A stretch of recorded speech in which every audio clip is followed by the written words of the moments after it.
Salut à vous tous, ici Jeff Rose. Sommes-nous rendus dans l'acte 2 de ce sujet qui fait le lien entre l'immigration et le logement?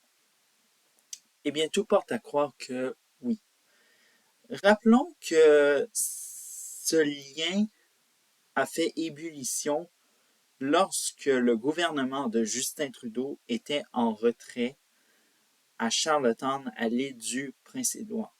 Bon, évidemment, on en a parlé, mais évidemment, il y avait d'autres sujets qui étaient très intéressants et qui, bien sûr, les médias étaient affamés et attendaient de pied ferme la réaction du premier ministre Justin Trudeau, soit sur la querelle qui sévissait entre les médias canadiens et Meta. Bref, alors donc, il y a eu édito, évidemment, là-dessus. Il fallait. C'était bien sûr une occasion, bien sûr, pour en savoir plus sur le sujet. Mais bon, évidemment, ce sujet-là s'est calmé jusqu'à janvier 2024. Et c'est un graphique qui a mis sûrement le gouvernement de Justin Trudeau en mode oh, là, il faut vite se reconnecter, il faut changer de stratégie car sinon, il se peut qu'un certain Pierre Poilievre nous tasse toute la gang du Parti libéral du Canada. Bref, alors, tout ça, alors donc je tiens à vous dire que ce graphique n'est pas n'importe quel graphique, c'est un graphique qui a été fait par le domaine de l'économie. Et ce graphique révèle en tant que tel qu'on accueille beaucoup trop, même abusif, d'immigration. Et au contraire, et ce contraire, ce n'est pas encore de l'immigration, mais c'est du logement. On construit moins de logements, malheureusement. Alors donc, on peut traduire ça dans le langage, le jargon de la construction, des mises en chantier. Bref. Alors, ce sont ces certains éléments qui ont, soi-disant-le, réveillé le gouvernement de Justin Trudeau. Et voilà. Mais bon. Alors, ce lundi, qui est lundi le 22 janvier, le ministre de l'Immigration, Mark Miller, est sorti, évidemment, parce qu'on ne savait pas quels étaient les détails en tant que tels de comment régler cette énorme hausse de l'immigration. Car rappelons que, excusez-moi, que le, le plus grand, les plus grandes hausses de l'immigration, eh bien, c'est durant le règne de Justin Trudeau. Et bien sûr, Justin Trudeau se retrouve, quoique dans la sauce, évidemment, et bien sûr, tente de se reconnecter avec, et bien sûr, essayer de poser son point sur la table. Mais si on revient aux annonces du ministre Mark Miller, évidemment, c'est des annonces qui sont peut-être, qu'on dit temporaires. Alors, temporaire, ne me dites pas si c'est un bon signe ou un mauvais signe. Bref. Alors, il est question évidemment de baisser les demandes de visa pour les étudiants étrangers et les travailleurs étrangers. Pourquoi, évidemment?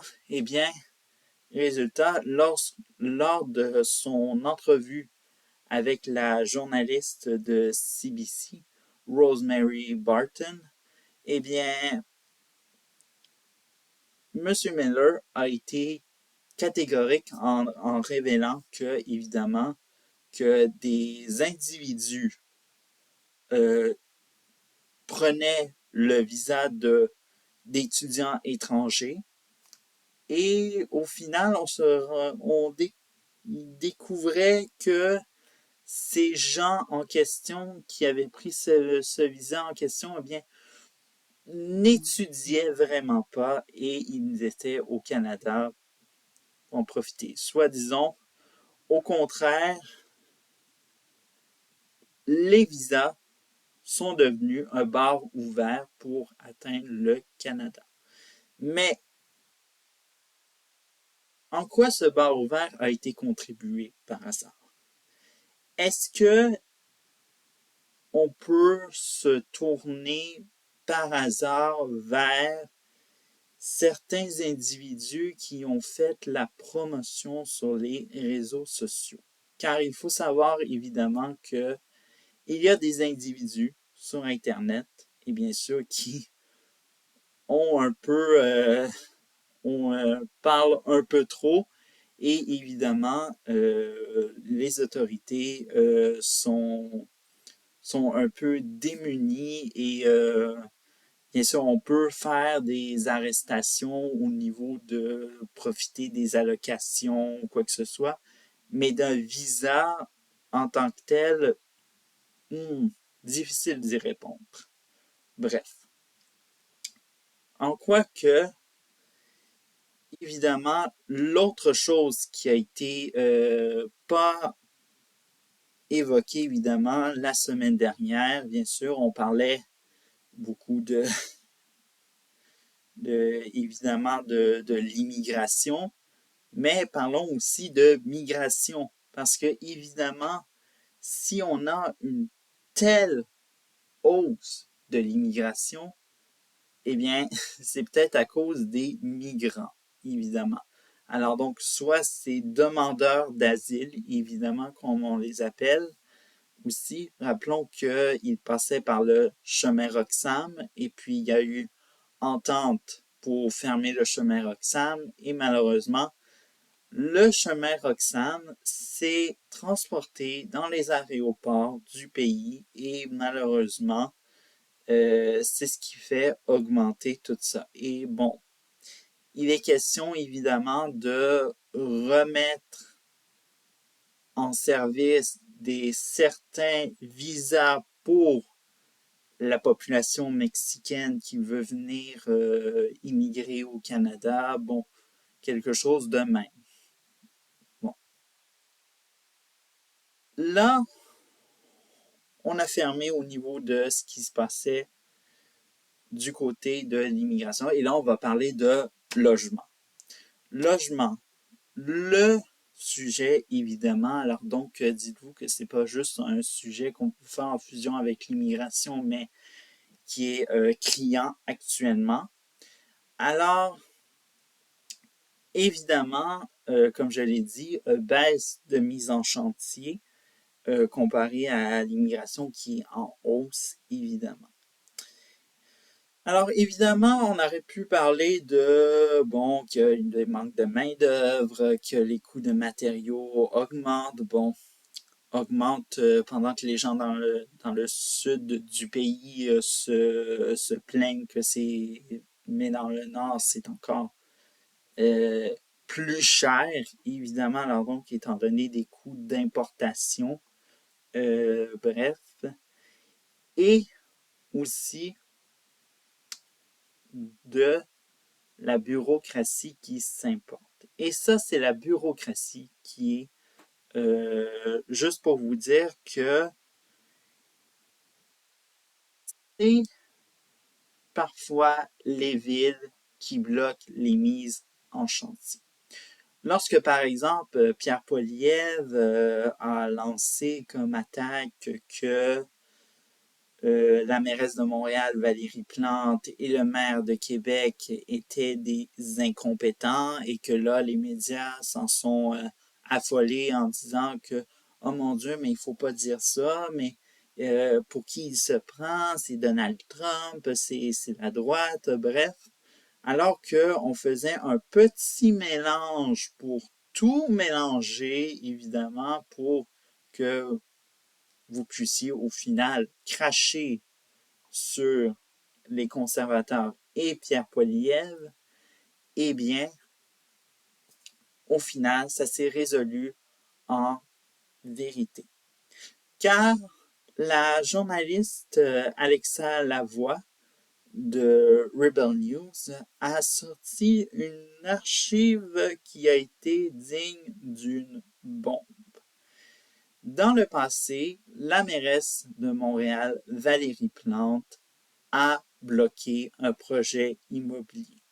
Et dites-vous pourquoi? Au nom de la guerre de l'automobile. Et oui, la guerre de l'automobile. C'était la raison, évidemment. Alors donc, 10 000 autos, imaginez-vous. Hein? Comme si les projets immobiliers, c'était des énormes tours comme à Hong Kong ou dans d'autres pays hors du Canada et que ça allait générer du trafic. Bien sûr, le monde se déplace en voiture et puis, oh là là, bref. Alors, vous voyez à quel point que, évidemment, le mot incompétent n'était pas dans le tort au final. Mais bon, actuellement, il y a un autre trait de cabinet, non seulement pour le gouvernement de Justin Trudeau, mais évidemment pour les autres partis politiques, parce que cette semaine, c'est la semaine préparatoire avant la reprise des travaux de la Chambre des communes au Parlement canadien. On se retrouve à lundi prochain. Ciao!